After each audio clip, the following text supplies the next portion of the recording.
En ces temps où les conflits éclatent dans toutes les parties du monde, il faut longuement réfléchir avant de s'engager. Il n'est pas difficile d'entreprendre une affaire, mais il faut savoir comment on la terminera. Lettre du pape au roi de France, avril 1337.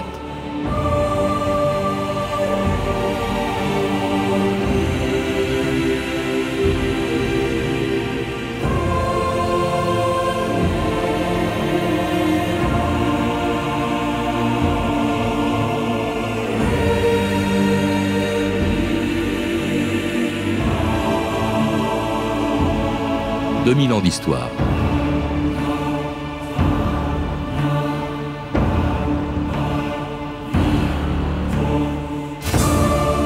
Depuis la mort d'Hugues Capet en 996, tous ses successeurs ont toujours eu un fils pour leur succéder. Et comme la tradition depuis cette époque voulait qu'on règne de père en fils, jamais les rois de France n'ont été contestés pendant 350 ans. Jusqu'à Louis X le Hutin, mort en 1316 sans héritier mâle. Une assemblée de princes, de prélats et de bourgeois de Paris, décidant que femme ne succède pas au royaume de France, la couronne revint alors successivement aux deux frères de Louis X, qui eux-mêmes n'ont pas eu de fils. Si bien qu'à la mort du dernier d'entre eux, Charles IV, en 1328, le problème de sa succession se posa à nouveau.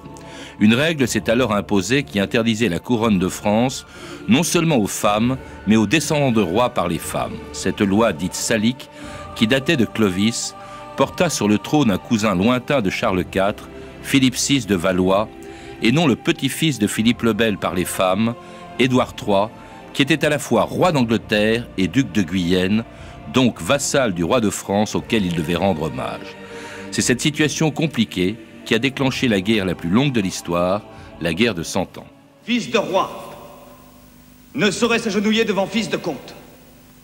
Je ne rendrai pas l'hommage lige. C'est la coutume, sire. Cela ne se peut. Allez dire à mon cousin, le roi Philippe, que je ne rendrai pas l'hommage lige. Soit. Qu'il rende l'hommage simple, je lui donne raison à sa place, je ferai sans doute de même. Si je deviens votre homme de la duché de Guyenne et de ses appartenances, et selon ce que vous et vos ancêtres, rois d'Angleterre et ducs de Guyenne, avez fait pour la même duché envers ses devanciers rois de France. En vérité, le roi, mon maître, vous reçoit.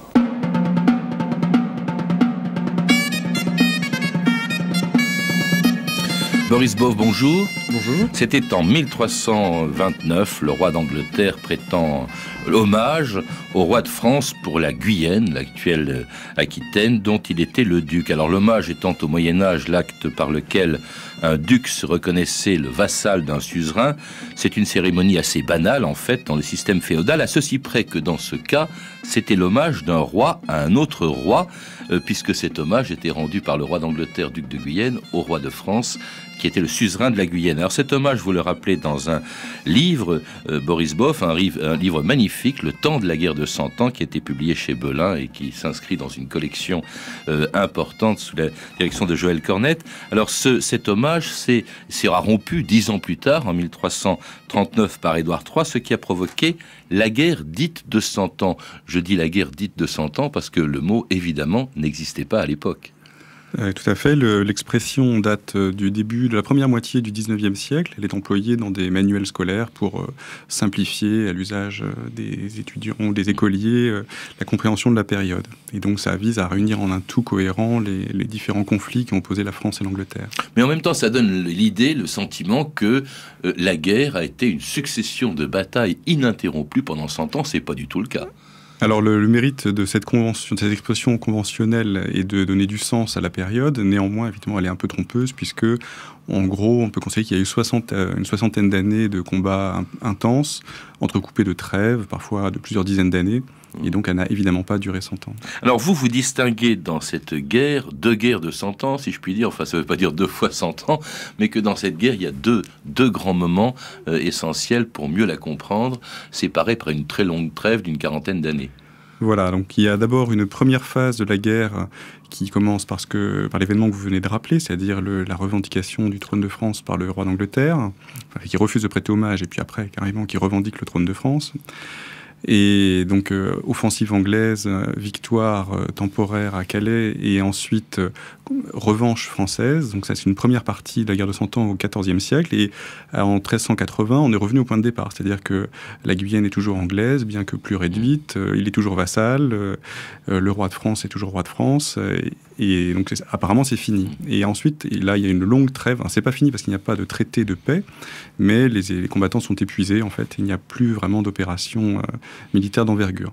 Et ensuite, la guerre est relancée au début du XVe siècle par la situation intérieure en France, qui est une situation de guerre civile, et ça redonne de l'appétit aux Anglais qui voient l'occasion de retenter ce qu'ils n'avaient pas réussi à faire au XIVe siècle. Alors cette deuxième partie, nous la verrons demain, cette deuxième partie de la guerre, puisque cette guerre de 100 ans méritait bien 2 émissions. D'abord, commençons par son déclenchement, par cet événement donc que on a évoqué. Au fond, c'est une querelle de succession qui se pose depuis quelques années. Vous le rappelez dans votre livre, Le temps de la guerre de 100 ans, Boris Boff, pendant des siècles, le problème de la succession d'un roi de France ne s'est pas posé, il avait toujours un fils, et puis il y a la mort de Louis X le Hutin, alors qui fait que on inscrit dans ce qui n'était qu'une tradition le fait qu'une femme ne doit pas régner sur la France, du coup ce sont ses frères qui vont régner, mais alors lorsque ses frères meurent, lorsque ses frères, dont le dernier, Charles IV, était le dernier capétien direct, meurt, comme il n'avait pas d'enfant, le problème s'est posé de savoir qui lui succéderait. Voilà, donc c'était un problème en 2 temps. D'abord, la première succession, celle de Louis X, où on invente une nouvelle règle qui exclut les femmes de la succession. Mais cette nouvelle règle ne va pas de soi, parce que les femmes peuvent hériter des fiefs. Il y a des duchesses en Bretagne, en Bourgogne, et il n'est écrit nulle part que les femmes ne peuvent pas hériter des fiefs, et donc pourquoi pas de la couronne. Simplement, lorsque Louis X meurt, sa fille, c'est une enfant. Enfin, le problème n'est pas son sexe, mais plutôt son âge, en fait. C'est une enfant de 3 ans. Donc ça suppose une très longue minorité, qui est toujours un facteur de trouble politique. Ensuite, on suppose qu'elle se mariera à quelqu'un, et donc elle transmettra la couronne à quelqu'un dont on ne sait pas encore qui c'est. Et enfin, elle est plus ou moins soupçonnée de bâtardise. Donc ça a un ensemble de facteurs qui poussent à son élimination. Et donc on invente une règle, ou plutôt le frère de Louis X parvient à s'imposer avec un consensus, avec le consensus de la société politique. Il fait un coup d'État, entre guillemets, où il s'impose comme nouveau roi, et ça arrange tout le monde. Donc ensuite, quand lui-même n'a pas de fils pour lui succéder, comme il y a eu un précédent à son avènement, eh bien son frère prend le relais sans encombre. Et Charles IV, à nouveau, meurt sans laisser d'enfant mâle. Et donc là se pose la question de trouver un roi, enfin un homme qui puisse succéder. Alors là-dessus, il y a plusieurs prétendants possibles. Et Édouard III, le fils d'Édouard II et d'Isabelle de France, qui était la fille de Philippe le Bel, donc il avait une mère française et un père anglais, a des prétentions tout à fait légitimes au trône de France, puisqu'il est le petit-fils de Philippe le Bel. Il est tout à fait proche, il a du sang capétien. Mais c'est pas lui qu'on a choisi comme roi, c'est un donc cousin, ça demande, c'est le premier des Valois. Voilà, sa demande est juridiquement légitime, mais politiquement inacceptable, puisque c'est un roi d'Angleterre, et bien que la nation ne soit pas encore ce qu'elle sera, il y a déjà quand même en germe un sentiment national, et donc il est inimaginable ou insupportable aux barons français d'être gouverné par un roi anglais. Et donc ils vont préférer Philippe de Valois, donc fils de Charles de Valois, frère de Philippe le Bel, pour porter la couronne de France. Et il se trouve que Philippe VI, donc le fils de Valois Philippe VI, est un chevalier en force de l'âge, il a 35 ans, c'est l'homme c'est l'homme de la famille, si vous voulez, qui peut gouverner le royaume. Alors au début, le roi d'Angleterre, Édouard III, semble au fond accepter ce roi de France, Philippe VI. Il lui prête même hommage, on l'a entendu, jusqu'à ce que 10 ans plus tard, justement, il rompe cet hommage et déclenche ainsi la guerre dite de 100 ans. Puisqu'on me traite de quoi, face aux dames et à mes barons, il vaut mieux que je dise là-dessus mon avis. Et je vous fais vœu qu'avant l'année achevée, j'aurai passé l'eau, afin de défier le roi qui se prétend de France, et me combattre à lui. Va-t-il à moi 1 contre 10? Sire Édouard, devant Dieu qui nous entend, je jure de partout vous précéder en bataille. Mes nobles lords, chacun de vous n'aura-t-il pas à cœur de faire vœu? Je fais vœu de n'avoir repos gagné que lorsque j'aurai défait en bataille le maréchal de Philippe, le faux roi de France. Faites savoir à mon cousin Philippe que pour éviter de graves destructions au peuple et au pays, et une grande mortalité de chrétiens, ce que tout prince doit avoir à cœur d'empêcher, je lui offre de le rencontrer en combat singulier, avec pour prix la couronne de Saint-Louis.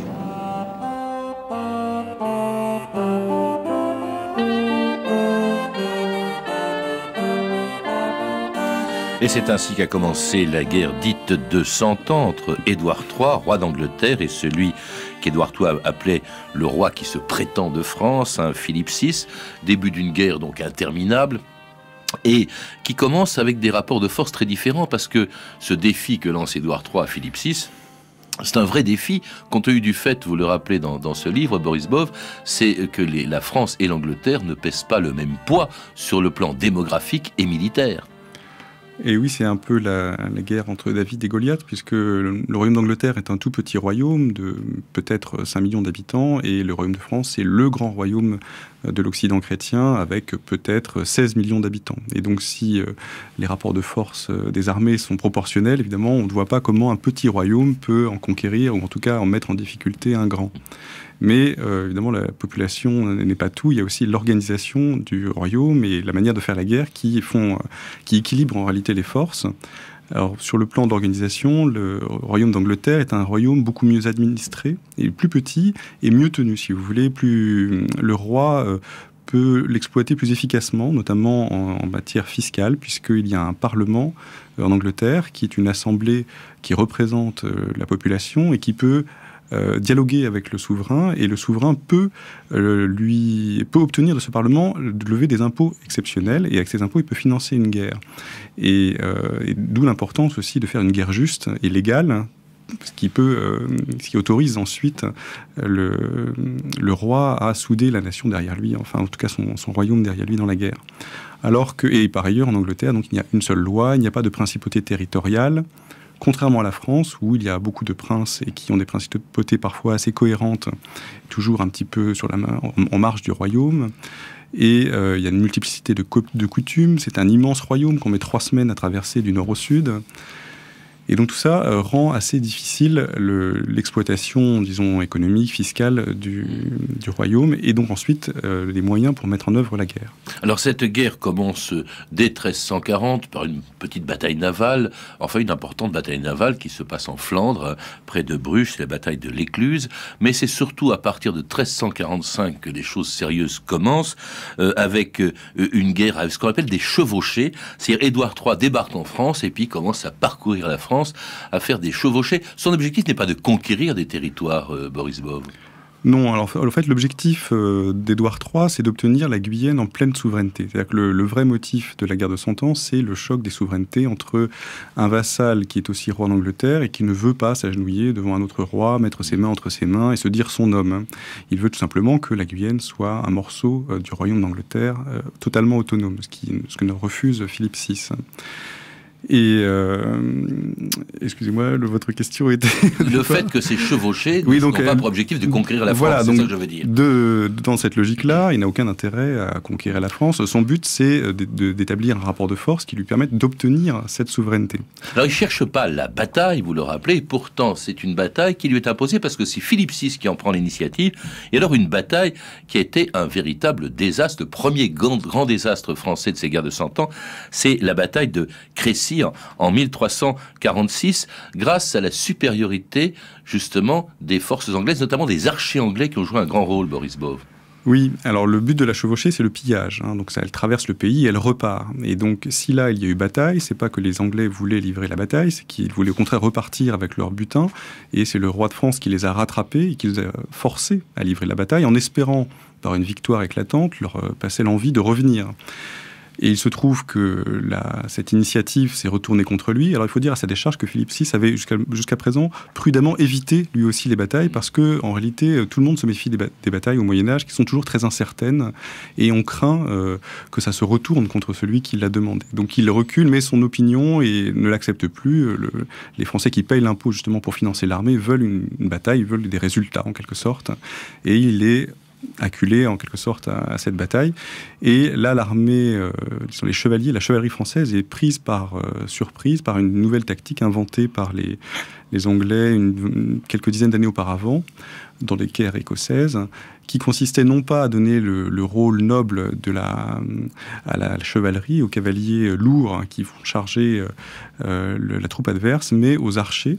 Car, pour simplifier, la bataille médiévale, c'est comment briser l'organisation adverse. Traditionnellement, c'était les cavaliers qui le faisaient, donc ils les chargeaient à 40 km/h avec des kilos de fer sur eux, et c'était les plus lourds qui gagnaient. Là, la nouveauté, c'est que ce n'est plus les chevaliers anglais qui vont avoir le rôle de briser l'arroi adverse, ce sont les archers qui vont faire pleuvoir un nuage, les chroniqueurs parlent d'un nuage blanc qui s'abat sur l'armée, et donc toutes ces flèches tombant, tuant les chevaux, blessant les chevaux, semant la pagaille, et ensuite le combat s'achève à pied. Donc les chevaliers anglais ont gagné à pied, en quelque sorte. D'où le désastre qu'a été la bataille de Crécy, tandis que le roi de France, Philippe VI, se réfugiait au château de la Roi.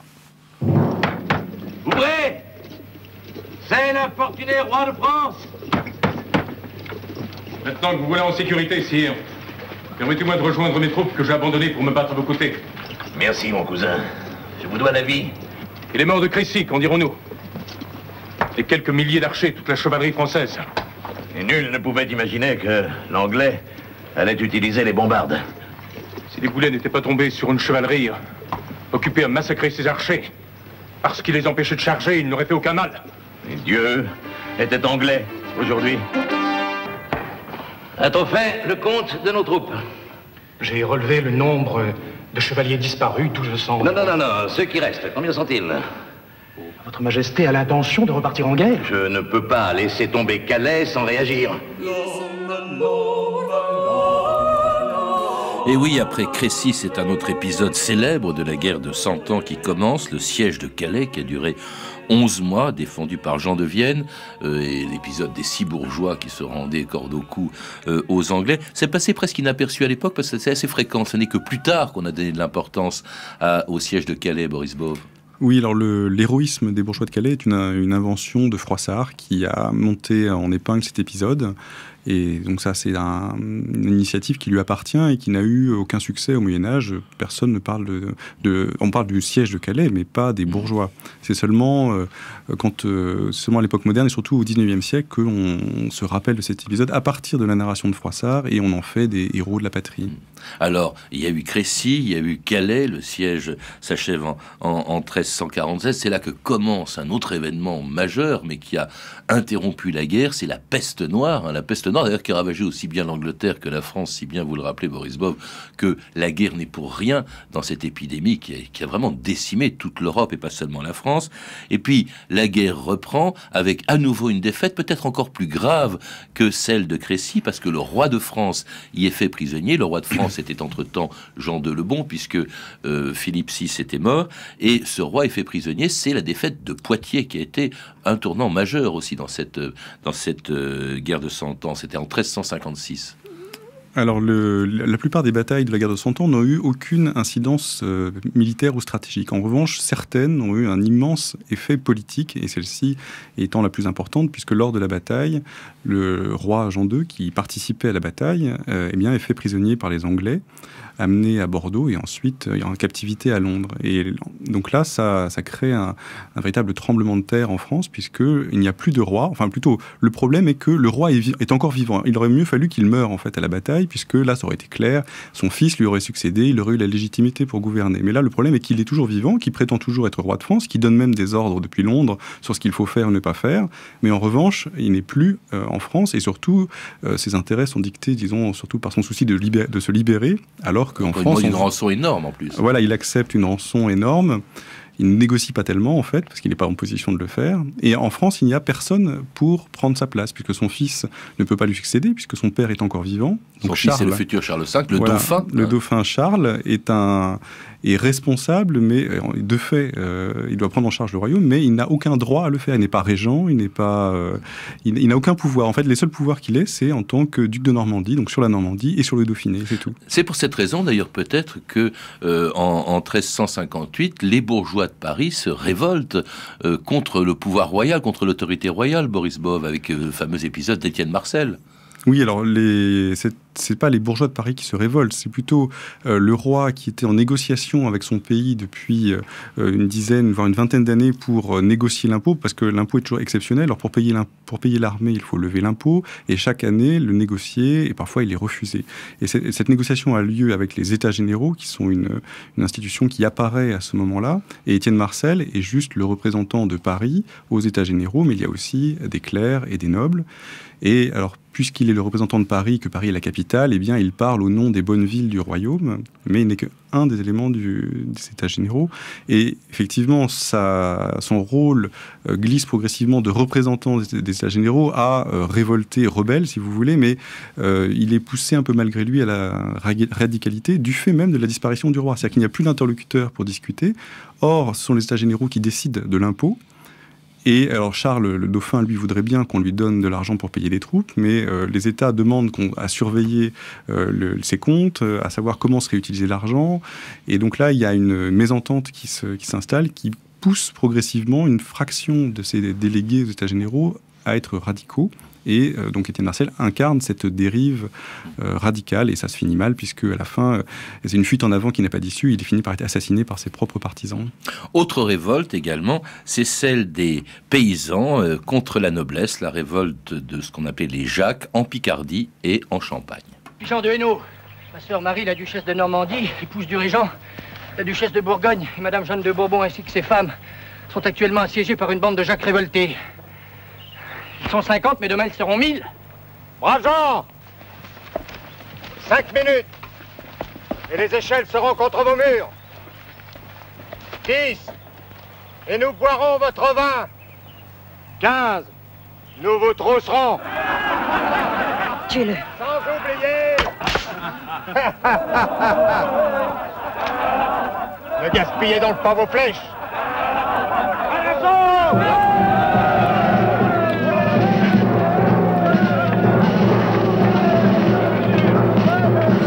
Et c'était en 1358 une des nombreuses révoltes paysannes qui ont ébranlé le pouvoir royal. Les Jacques, vous le rappelez, c'est-à-dire le nom qu'on donnait, je crois, une partie de leurs vêtements, ce qu'on appelait les jacqueries plus tard. Il y a eu d'autres révoltes paysannes. Il y a eu également des campagnes ravagées par les grandes compagnies, c'est-à-dire ces soldats démobilisés après les combats et qui ravageaient, qui pillaient, qui rançonnaient littéralement la paysannerie, qui a énormément souffert de ces grandes compagnies avant que du Guesclin les conduise en Espagne. Tout ça a contraint justement le roi de France à accepter finalement la paix, ce qu'on appelle le traité de Brétigny en 1360. On a l'impression que la guerre se termine puisque ce traité met fin au combat en principe. Édouard III renonce à la couronne de France, mais cette paix de Brétigny en 1360 a été très avantageuse pour l'Angleterre parce que au fond elle conquiert quasiment le quart du territoire royal français. Voilà, donc les clauses du traité de Brétigny sont léonines, puisque le roi d'Angleterre est en position de force et donc il peut imposer ses conditions, qui sont la souveraineté totale sur l'Aquitaine, dont les frontières se sont élargies au cours de la guerre. Donc c'est Périgord, une partie occidentale du Massif central. Donc une très grande Aquitaine en pleine souveraineté, qui était au fond la pomme de discorde initiale, et en plus une rançon de 3 millions d'écus.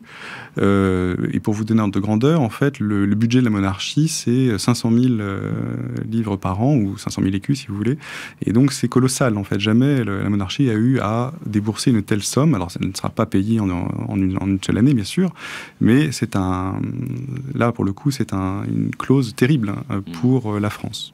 Alors la France qui se trouve affaiblie, c'est un nouveau roi, le fils de Jean II, Charles V, qui hérite d'un territoire vraiment amputé d'une bonne partie justement de l'ancien royaume, et Charles V qui va reprendre la guerre à partir de 1369 avec une armée nouvelle et puis une des plus célèbres figures de la guerre de 100 ans, devenu connétable de France, c'est-à-dire chef des armées de Charles V en 1370. Bertrand du Guesclin, nous vous faisons grand connétable de France. Vous devenez notre cousin, et qui vous offensera commettra envers nous le crime de lèse-majesté.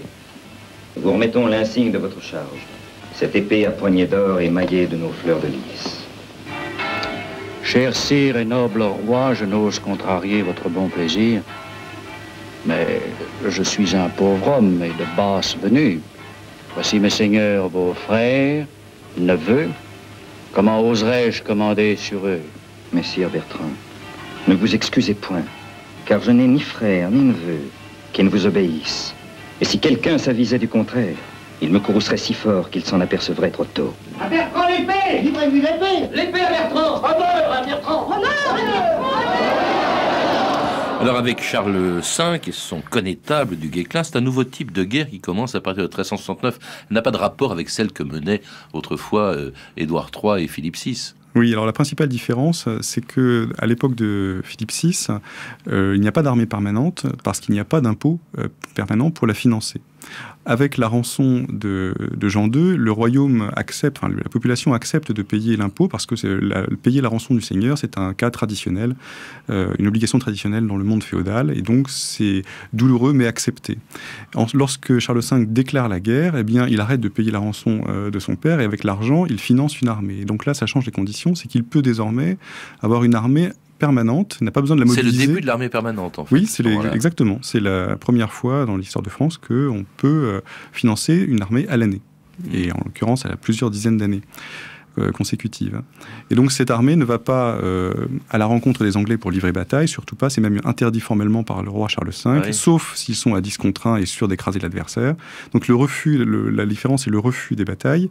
Et qu'est-ce qu'ils vont faire? En fait, ils vont tenir garnison, c'est-à-dire qu'ils vont laisser les chevauchées anglaises s'épuiser à piller la campagne. Alors certes, ça sacrifie les paysans à cette stratégie, mais ils tiennent garnison et lorsque la chevauchée est partie, eh bien, ils vont faire des petites guerres de siège et ils vont grignoter, reconquérir progressivement la Guyenne, alors que les Anglais, eux, s'épuisent à financer des chevauchés qui n'apportent rien en réalité, puisqu'il n'y a plus de bataille, que les campagnes commencent à être désolées et qu'elles rapportent de moins en moins. C'est dans ce type d'escarmouche, au fond, que va se distinguer du Guesclin, des espèces de petites guerres de guérilla, au fond, qui se passent. Oui, alors peut-être qu'il faudrait surtout rendre hommage au roi Charles V, qui a fait une très belle opération de communication avec son connétable, qui est célèbre dans l'histoire de France, surtout parce qu'il a été promu par le roi comme fidèle serviteur, petit noble qui était nommé connétable, alors que d'habitude c'était un prince, donc voilà, personnage exceptionnel. Cela dit, il a fait ce qu'on lui a dit de faire, c'est-à-dire tenir garnison et faire des petits sièges pour grignoter la Guyenne. Si bien qu'en 1375, les Anglais ont perdu presque toutes leurs acquisitions du traité de Brétigny, sauf Calais et 2 petits territoires autour de Bordeaux et de Bayonne. Nous en parlerons demain dans la deuxième partie de 2000 ans d'histoire consacrée à la guerre de 100 ans. Je recommande pour en savoir plus la lecture de votre livre, Boris Boff, Le temps de la guerre de 100 ans, publié chez Belin dans la collection Histoire de France que dirige Joël Cornette, une nouvelle collection qui comprendra 13 volumes dont 4 sont déjà parus. Vous avez pu entendre des extraits des films suivants: Les Rois Maudits, réalisé par Claude Barma, disponible en coffret DVD chez TF1 Vidéo; Gaston Phébus, un téléfilm de Bernard Borderie, édité en DVD chez Pathé; et Du Guesclin de Bertrand de Latour, en DVD aux éditions Les Classiques Français. C'était 2000 ans d'histoire. À la technique, Jean-Noël Vélan et Claudine Lapersonne. Documentation, Emmanuel Fournier, Frédéric Martin, Clarisse Le Gardien et Franck Olivard. Une réalisation de Anne Kobilac.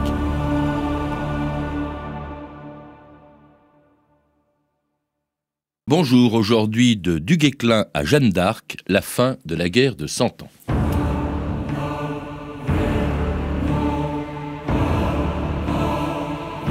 La France étant à nous, nous la plierons à notre autorité. Nous la mettrons en pièces.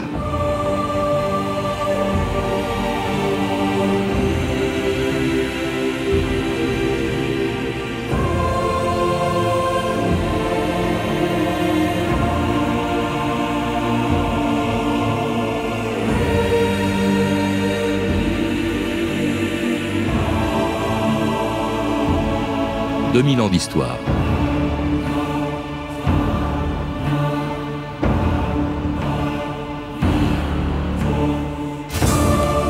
Ce que nous appelons aujourd'hui le Moyen-Âge et la guerre de 100 ans sont des mots inventés par les historiens du XIXe siècle pour qualifier ce qui fut à leurs yeux une des périodes les plus sombres de l'histoire de France, marquée par la violence des batailles de Crécy ou d'Azincourt, les ravages provoqués par la peste noire, les révoltes de paysans accablés d'impôts et rançonnés par les grandes compagnies, et la fragilité d'un système féodal incapable de les protéger, comme si la guerre de 100 ans n'avait été qu'une succession de catastrophes ininterrompues. Mais on oublie qu'elle fut entrecoupée de longues trêves, comme celle qui commençait en 1380, lorsqu'à sa mort, Du Guesclin laissait au roi de France Charles V un royaume presque entièrement libéré des Anglais, qui l'avait envahi 40 ans plus tôt. Les Anglais lâchèrent le Poitou, le Berry, l'Aunis, la Saintonge. Les Navarrais s'enfuirent de Normandie. Enfin, ce fut dans le Gévaudan qu'il nous emmena. Il assit le siège, mais aussitôt le mal le prit et le mena à l'agonie, en dépit des médecins. Ami, il me faudra bientôt partir de votre compagnie. Par vos vaillances et non par moi, j'ai eu grand honneur. Apportez-moi l'épée de France. Dites au roi que je n'ai pas manqué à la bien employer. Rendez-la à notre sire Charles. Il sera bien en disposer.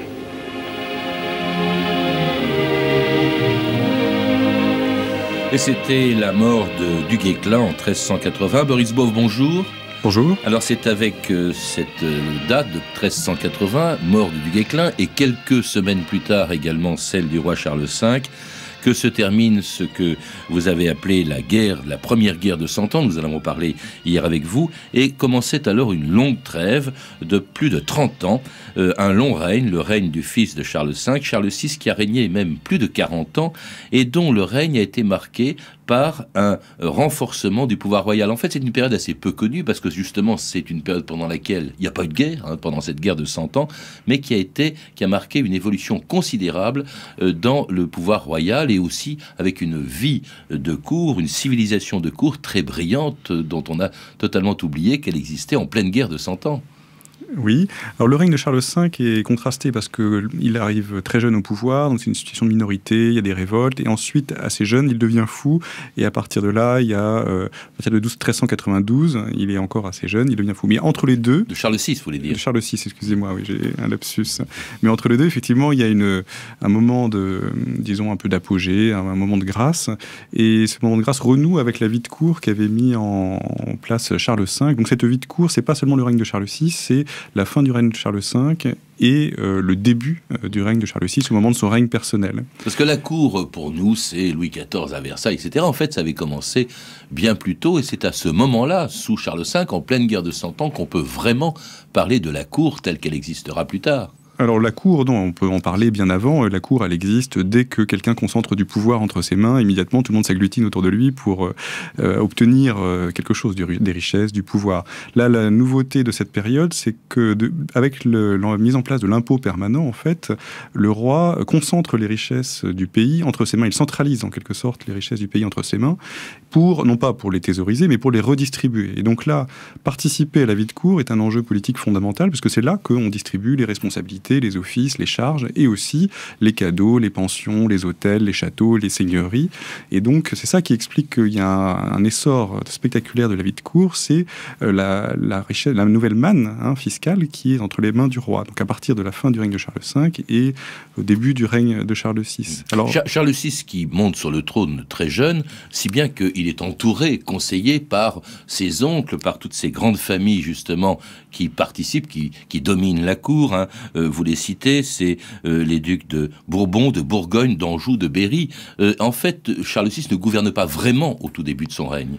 Voilà, au début, c'est un adolescent, en fait, donc il est sous la tutelle, il est roi en titre, mais c'est pas lui qui gouverne, il est sous la tutelle de ses oncles, et ses oncles tiennent à cette tutelle parce que pour eux, c'est une manière de gouverner à sa place, et donc d'avoir accès précisément aux caisses royales dans lesquelles ils puissent très largement pour récompenser leurs propres serviteurs, placer leurs créatures et récompenser les fidélités. Alors lorsque le roi, en revanche, adulte, il remercie les oncles, donc ils sont obligés d'accepter, mais c'est un moment un petit peu difficile, en 1389, il assume pleinement le gouvernement.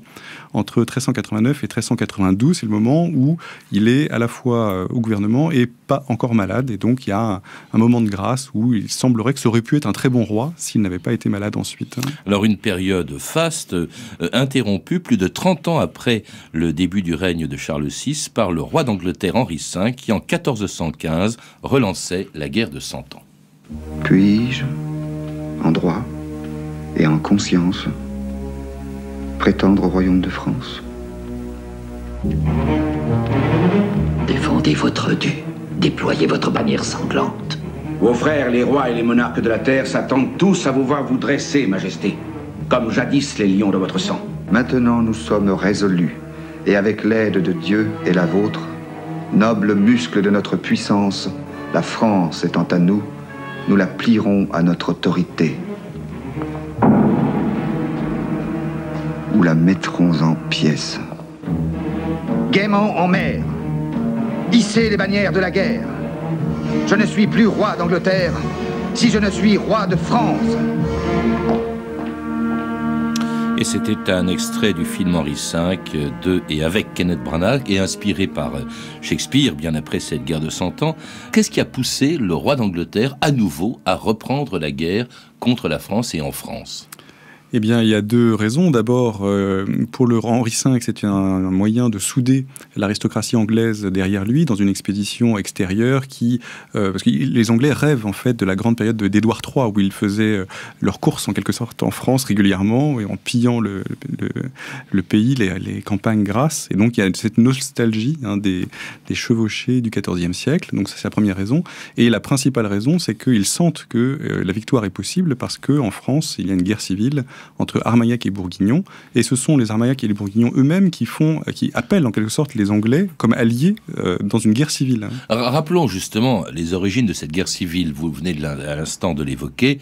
Il y a d'abord l'affaiblissement du pouvoir royal dû à la folie de Charles VI et une lutte entre justement les ducs, entre le duc de Bourgogne et puis également la famille de Charles VI lui-même, le duc d'Orléans, qui vont essayer de se disputer le pouvoir.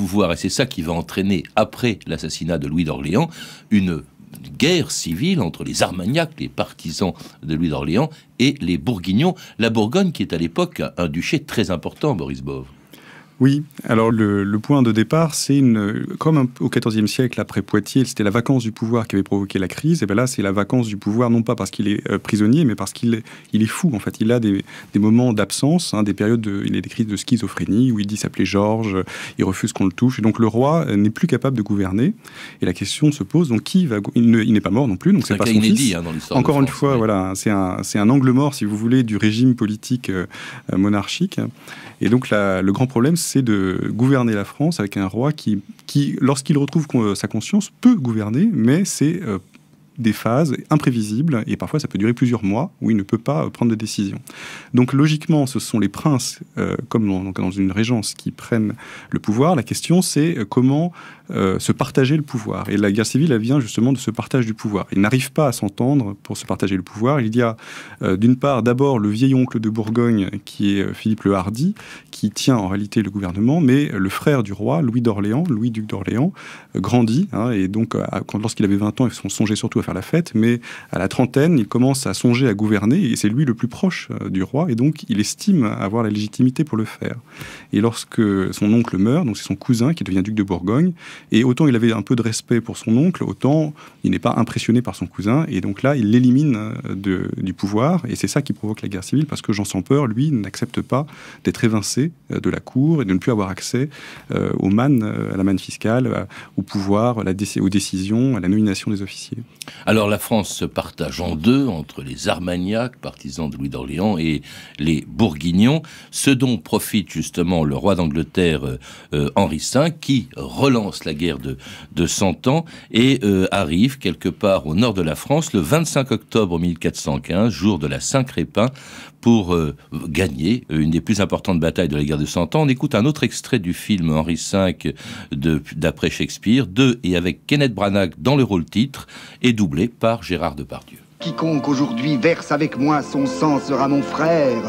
Si humble qu'il soit, ce jour anoblira sa condition. Et les gentilshommes anglais aujourd'hui dans leur lit se tiendront pour maudits de ne pas être trouvés ici, et compteront leur bravoure pour rien, tandis que parleront ceux qui se sont battus avec nous en ce jour de la Saint-Crépin. Vous connaissez bien vos postes. Dieu soit avec vous tous.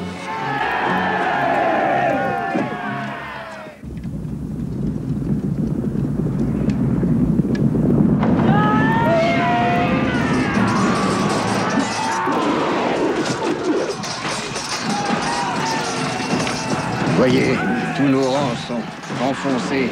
Humiliation abominable. Honte sur nous, éternellement. Nous sommes encore assez de vivants sur le champ de bataille pour étouffer les Anglais si quelque ordre peut être rétabli. Au diable l'ordre à présent. Je cours à la mêlée et que la vie soit courte, car je préfère la mort à la honte.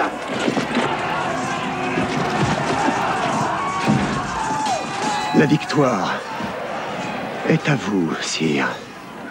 Comment s'appelle ce château? On l'appelle Azincourt. Alors ce sera la bataille d'Azincourt.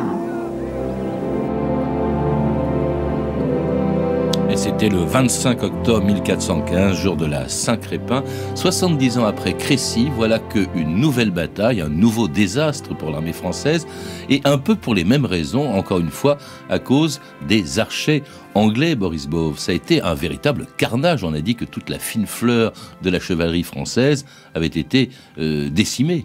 Voilà, alors les conditions étaient légèrement différentes. C'est pas que les chevaliers français n'étaient pas capables d'apprendre, de s'inspirer des défaites passées, mais là il semblerait qu'il y ait eu la boue, la pluie qui empêchait les chevaux de charger, que le contexte n'était pas favorable aussi pour se déployer en ligne. Mais en fait le point commun, c'est qu'à chaque fois ce sont les Anglais qui choisissent le champ de bataille, et donc naturellement ils choisissent des dispositions qui les arrangent et qui obligent la chevalerie française, qui gênent, hein, si vous voulez. Mais alors ce qui est intéressant, c'est que là, Henri V ne souhaitait pas du tout la bataille, au contraire, il souhaitait qu'une seule chose, c'était repartir par Calais. Il était venu en France mettre le siège à Harfleur pour obtenir, il obtient d'ailleurs la conquête de la ville, pour avoir une tête de pont pour conquérir la Normandie. Bon, comme le siège a traîné, en septembre il est trop tard, il repart, et à Azincourt, en fait, il est sur le chemin du retour, comme auparavant, Édouard III était sur le chemin du retour lorsqu'il a été arrêté, malgré lui, par l'armée française, et par habileté aussi, il obtient une victoire écrasante qui, dans la mentalité médiévale, est une ordalie, hein, c'est Dieu qui leur donne la victoire, et donc légitime les prétentions militaires et politiques d'Henri V. Dans les deux cas, une bataille voulue par les rois de France et perdue par les rois de France, parce que là, c'était un véritable carnage, une des batailles les plus violentes, sinon la plus violente de la guerre de 100 ans. Oui, alors le carnage c'était pas prévu en quelque sorte, c'est pas qu'ils cherchaient à se tuer, c'est qu'ils avaient fait beaucoup de prisonniers, et ça c'est normal, puisque dans les batailles médiévales, on cherche avant tout à rançonner les princes et les grands seigneurs qu'on peut attraper. Mais là, il se trouve qu'au cours de la bataille, il y a une contre-offensive française qui fait craindre aux Anglais de perdre, et donc du coup, ils égorgent leurs prisonniers parce qu'ils ne peuvent pas s'en encombrer. Et donc, c'est malgré eux, en quelque sorte, qu'ils font autant de morts. Ils auraient préféré les garder vivants pour les rançonner plus tard. Donc effectivement, mais néanmoins, vous avez tout à fait raison de souligner que ça décapite littéralement les élites politiques du royaume de France. Et ça contraint le roi Charles VI et surtout son épouse, la reine Isabeau de Bavière, à accepter un traité humiliant pour la France, qui était le traité de Troyes en 1420, parce que par ce traité un peu unique dans l'histoire de France, eh bien, on voit un roi et une reine déshériter leur propre fils, Boris Bove. Voilà, donc les plus multiples clauses dans le traité, c'est un traité encore plus léonin que celui de Calais au XIVe siècle, puisque Charles VI reste roi, mais seulement en nom. En réalité, c'est Henri V qui a l'exercice du pouvoir, il a une régence, si vous voulez. Henri V obtient la main de Catherine de France, donc la fille de Charles VI, et il est dit qu'à la mort de Charles VI, eh bien, Henri V ou ses descendants auront la double couronne de France et d'Angleterre. Ce qui sera le cas pour son fils Henri, donc le futur Henri VI. Alors justement, ce qui se passe, c'est que le fils de Charles VI, Charles VII, est littéralement déshérité. On le retrouve à la tête d'une toute petite portion de territoire. On l'appelle le prétendu dauphin ou le prétendu roi de France. La France est divisée. Jamais, d'ailleurs, je crois, elle s'est trouvée dans cette situation, dans une situation pire depuis le début de la guerre de 100 ans. Il y a une France anglaise avec la Normandie, la Guyenne, Paris. Il y a celle du duc de Bourgogne aussi, l'allié des Anglais, qui, en dehors de la Bourgogne, règne sur la Champagne et la Picardie. Puis celle du dauphin, le prétendu dauphin, en tout cas Charles VII, qui se retrouve dans le sud de la France avec Bourges comme capitale, menacé par les Anglais qui font le siège d'Orléans en 1429, tandis que venue de l'Est, une paysanne de 16 ans arrivait à Chinon pour demander une armée à Charles VII qui, selon la légende, se trouvait caché au milieu de ses courtisans. Regarde comme je suis vêtu. Pourquoi serais-je celui que tu appelles gentil dauphin? Je sais que c'est toi, le vrai héritier de France, et fils de roi. Que veux-tu? Qu'attends-tu de moi? Je suis venu et suis envoyé de par Dieu pour porter secours à vous et au royaume. Comment t'appelles-tu? J'ai nom Jeanne la Pucelle, et vous mandez du roi des cieux par moi que vous serez sacré et couronné à Reims. Et vous serez lieutenant du roi des cieux, qui est roi de France. Gentil dauphin, donnez-moi des gens pour que je fasse lever le siège d'Orléans et que je vous conduise à Reims.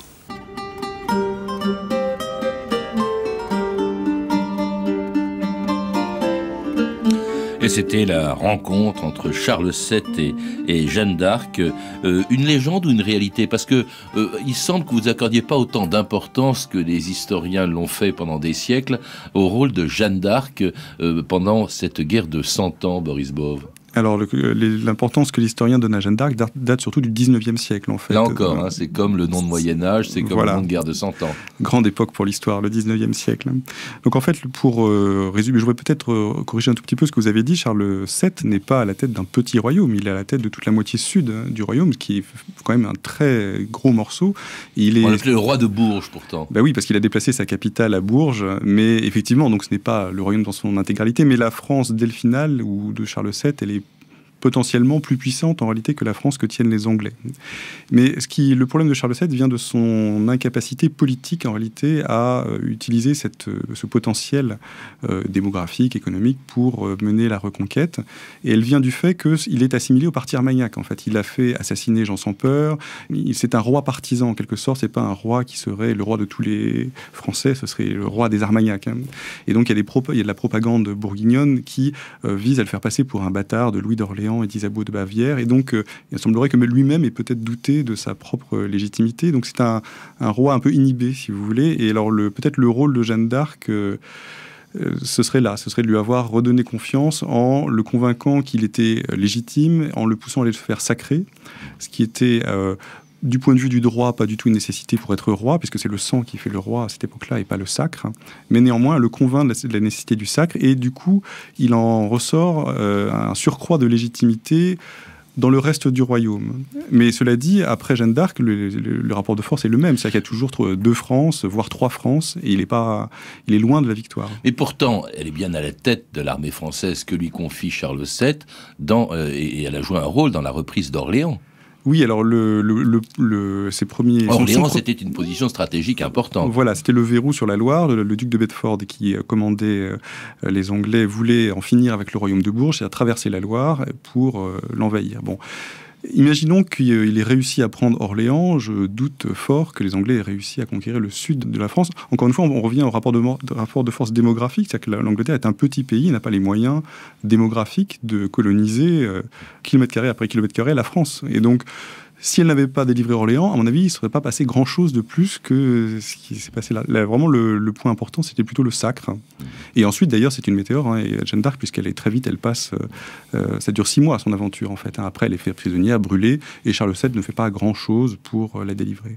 En tout cas, d'où l'importance du sacre dont vous venez de parler, qui se déroulait à Reims le 17 juillet 1429. Reims. Vous voulez qu'on traverse la Bourgogne? Qu'on aille provoquer Philippe dans ses terres? Je veux Reims. Jeanne, avant Reims, il faut soumettre Auxerre, Troyes et d'autres villes encore. Jeanne, que réponds-tu? D'abord la couronne. Quand vous aurez reçu la couronne à Reims, qui parlera encore d'Henri de France et d'Angleterre? Personne. Qui pourra vous nuire sans en même temps offenser Dieu? Personne. Ni régent d'Angleterre, ni duc de Bourgogne. Personne. Et leur puissance diminuera toujours. Et la vôtre grandira toujours.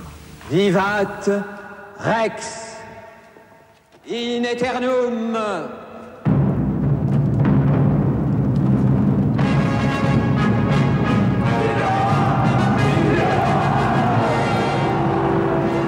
Jeanne, allons, lève-toi.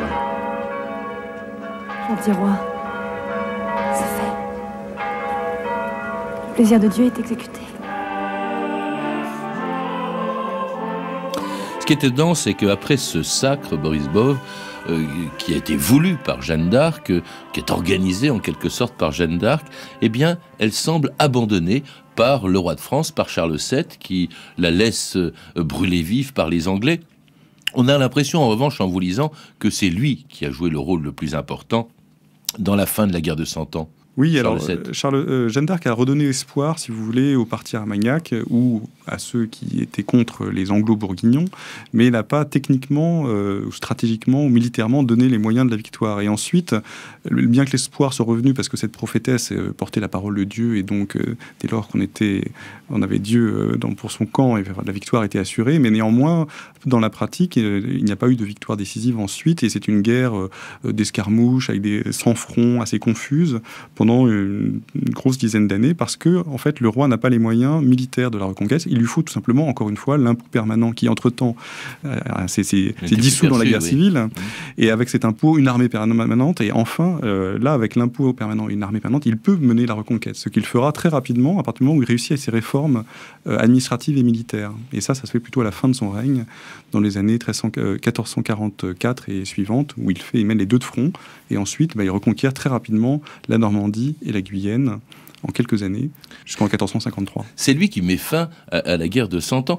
1453, on date, c'est ainsi que vous datez la fin de la guerre de 100 ans, ce qui fait d'ailleurs qu'elle a duré plus de 100 ans, puisqu'elle a commencé en 1340, nous l'avons rappelé hier, et elle se termine en 1453. Cela dit, une guerre qui se termine sans aucun traité. Il faut rappeler quand même, enfin vous le rappelez, Boris Bove, les rois de France, les rois d'Angleterre ont continué à se faire appeler rois de France en même temps, jusqu'en 1801. Voilà, il n'y a pas de traité qui mette fin à la guerre, il y a juste un état de fait qui est qu'il n'y a plus de soldats anglais en Guyenne. Il y en a encore à Calais jusqu'au XVIe siècle. Et en revanche, en théorie, les rois d'Angleterre continuent à revendiquer la couronne de France. Alors, ce qui se passe en Angleterre, la raison pour laquelle ils ne retentent pas une troisième expédition, une troisième phase de la guerre, c'est que eux-mêmes sont aux prises à la guerre civile, avec une guerre civile chez eux à ce moment-là, et donc ils n'ont plus du tout les moyens de lancer des expéditions extérieures. Et entre-temps, Charles VII raffermit, reconstruit l'État en quelque sorte dans le royaume de France, et donc lui, il est assez fort pour résister maintenant à une nouvelle invasion. Et donc le rapport de force fait que les Anglais n'ont plus l'occasion de faire valoir leurs droits. Mais le droit reste valable en théorie jusqu'au XIXe siècle. La guerre se termine au front d'Elmeux. Quelle est son importance dans l'histoire de la France que je le rappelle, on retrouve dans l'ensemble de ces livres publiés chez Belin, puisque votre livre 1328, Le temps de la guerre de 100 ans, fait partie des 13 livres de cette collection magnifique de chez Belin, donc qui est Histoire de France, qui a été dirigée par Joël Cornette. Mais la place justement de la guerre de 100 ans et ses conséquences pour la suite. Alors, il y a deux conséquences évidentes. C'est la mise en place de l'impôt permanent, comme je vous le disais hier.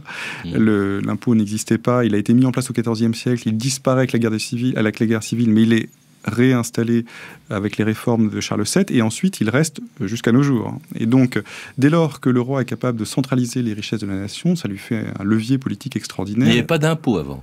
Non, il n'y avait que des impôts de type foncier, le loyer de la terre, si vous voulez, ou des impôts exceptionnels. Oui, on pouvait lever l'impôt, mais seulement pour la défense du royaume, ou pour la croisade, ou pour la rançon du roi. Donc c'était toujours ponctuel et exceptionnel, et toujours très mal perçu, négocié âprement, et toujours discussion, en fait. Alors que là, à partir de là, normalement, il n'y a plus de discussion. Il est normal de payer tous les ans l'impôt. Et ça, c'est un levier, alors c'est très simple, mais c'est un levier politique extraordinaire, puisque si le roi est capable de drainer les richesses de la nation, c'est la mort politique des principautés à terme, alors au XVIe siècle, mais enfin là c'est inscrit dans le cours de l'histoire. Ensuite, si le roi a un impôt permanent, il peut revendiquer le monopole de la violence, c'est-à-dire avoir une armée permanente, des forces de police qui n'existaient pas auparavant. Et donc là aussi, c'est totalement nouveau dans l'histoire de France, puisque auparavant, le pouvoir et la violence étaient exercés par les princes dans leur domaine. Ils avaient des droits de justice, ils avaient le droit de police. Et donc ça va progressivement disparaître. Donc c'est deux grandes conséquences. On pourrait dire aussi que la guerre de 100 ans a été l'occasion d'un dialogue très intense entre le roi et son peuple, pour précisément négocier l'impôt. Et ça donnait lieu aux états généraux, parfois même à des révoltes. Mais enfin, c'est donc un dialogue difficile, mais qui est assez neuf. On voit apparaître une opinion publique à cette occasion-là. Ah oui. On voit, alors peut-être c'est un peu anachronique comme expression, mais néanmoins... Sentiment national aussi. On dit souvent que Jeanne d'Arc, au fond, c'est en cela qu'elle a été reprise et parfois instrumentalisée, mais que c'est avec elle l'apparition de la nation française qui n'existait pas avant. Alors, apparition, c'est exagéré, parce que précisément, si on avait choisi Philippe VI en 1328, c'était justement parce qu'on ne voulait pas d'un roi anglais, et donc quelque part, il y avait déjà ce sentiment national. Simplement, on peut dire que la longueur et les difficultés liées à la guerre l'ont fait progresser, l'ont fait mûrir, et c'est au XVe siècle, par exemple, que ça commence à avoir du sens de mourir pour la patrie, ce qui n'avait aucun sens au XIVe siècle, puisque c'était pas du tout une valeur, et là, désormais, mourir pour la patrie, le sacrifice, vous voyez, pour la patrie a du sens, en particulier pour le camp Armagnac, qui a été très éprouvé au XVe siècle. Et donc cette nation, elle est née des souffrances et de la haine des Anglais, en fait, plus que de l'adhésion positive. Ou s'il y a eu adhésion positive, c'était au roi en tant que personne. C'est-à-dire que la nation incarnée dans le roi comme père de la patrie, si vous voulez. Merci Maurice Boff de nous avoir rappelé que la guerre de 100 ans n'était pas seulement une période très sombre marquée par des événements dont nous avons parlé avec vous hier et aujourd'hui, mais qu'elle a beaucoup apporté aussi à l'histoire de France. Pour en savoir plus, je recommande la lecture de votre livre « Le temps de la guerre de 100 ans » publié chez Belin dans la collection Histoire de France, une collection nouvelle dirigée par Joël Cornette et qui comprendra 13 volumes dont 4 ont déjà été publiés. Vous avez pu entendre des extraits des films suivants: Du Guesclin de Bertrand de Latour en DVD aux éditions Les Classiques Français, Henri V de et avec Kenneth Branagh et Jeanne la Pucelle de Jacques Rivette, édité en DVD chez Citel Vidéo. C'était 2000 ans d'histoire. À la technique, Guillaume Lacroux, documentation Emmanuel Fournier, Frédéric Martin, Clarisse Le Gardien et Franck Olivard, une réalisation de Anne Kobilac.